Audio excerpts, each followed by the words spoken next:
Big business, labor unions. Turn with me in your social studies books to pages 88 and 89. Labor unions.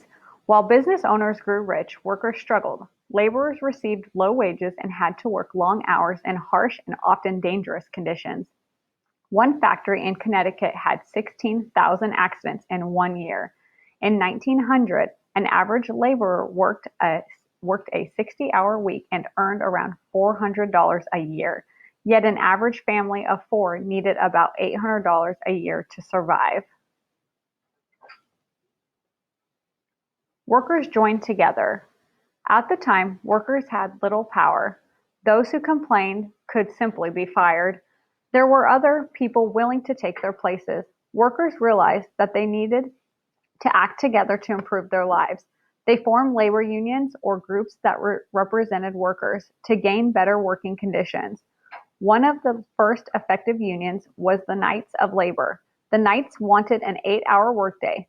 They also supported equal pay for women. The union organized against companies, particularly railroads. Strikes and violence. The main tactic used by unions was to go on strike. A strike is when workers refuse to work in order to force an employer to meet their demands. Strikes could shut down businesses and cost their owners millions of dollars. Many employers used violence against strikers to force them back to work. Unions won small battles but had little power overall against large corporations. In 1894, the Pullman strike in Chicago, Illinois, stopped the railroad traffic to the west. The strike led to riots and federal troops were called in. Women and immigrants.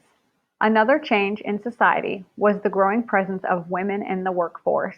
Women worked the same long hours and in many of the same jobs as men, but were paid less. Many labor unions did not allow women to become members. Women took part in organizing their own unions and seeking better conditions. The Collar Laundry Union was organized in 1864.